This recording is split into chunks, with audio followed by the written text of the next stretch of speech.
बार की बात है कि यशोदा मैया प्रभु श्री कृष्ण के उलाहनों से तंग आ गई और छड़ी लेकर श्री कृष्ण की ओर दौड़ी।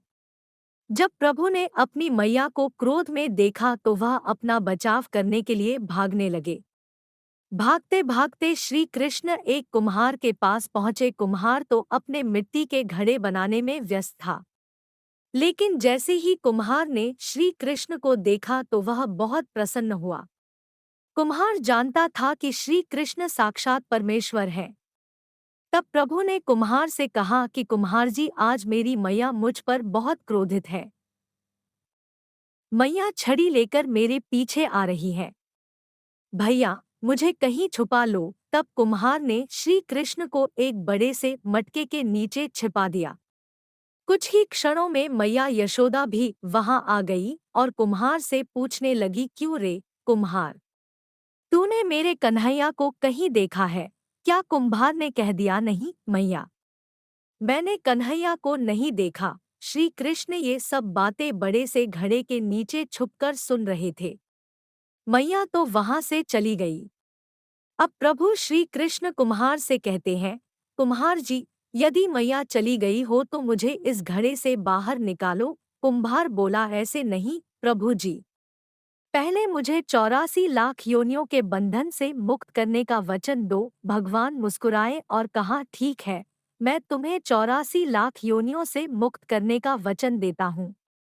अब तो मुझे बाहर निकाल दो। कुम्हार कहने लगा, मुझे अकेले नहीं प्रभु जी, मेरे परिवार के सभी लोगों को भी 84 लाख योनियों के बंधन से मुक्त करने का वचन दोगे तो मैं आपको इस घड़े से बाहर निकालूंगा। प्रभु जी कहते हैं, चलो ठीक है, उनको भी 84 लाख योनियों के बंधन से मुक्त होने का मैं वचन देता हूँ। अब तो मुझे घड़े से बाहर निकाल दो। अब कुम्हार कहता है, बस प्रभु जी, एक विनती और है, उसे भी पूरा करने का वचन दे दो तो मैं आपको घड़े से बाहर निकाल दूंगा। भगवान बोले, वो भी बता दे, क्या कहना चाहते हो? कुम्हार कहने लगा, प्रभु जी, जिस घड़े के नीचे आप छुपे हो उसकी मिट्टी मेरे बैलों के ऊपर लाद के लाई गई है। मेरे इन बैलों को भी 84 के बंधन से मुक्त करने का वचन दो। भगवान ने कुम्हार के प्रेम पर प्रसन्न होकर उन बैलों को भी 84 के बंधन से मुक्त होने का वचन दिया। प्रभु बोले, अब तो तुम्हारी सब इच्छा पूरी हो गई, अब तो मुझे घड़े से बाहर निकाल दो। तब कुम्हार कहता है, अभी नहीं भगवन, बस एक अंतिम इच्छा और है, उसे भी पूरा कर दीजिए, और वो ये है, जो भी प्राणी हम दोनों के बीच के इस संवाद को सुनेगा उसे भी आप 84 लाख योनियों के बंधन से मुक्त करोगे। बस यह वचन दे दो तो मैं आपको इस घड़े से बाहर निकाल दूंगा। कुम्हार की प्रेम भरी बातों को सुनकर प्रभु श्री कृष्ण बहुत खुश हुए और कुम्हार की इस इच्छा को भी पूरा करने का वचन दिया।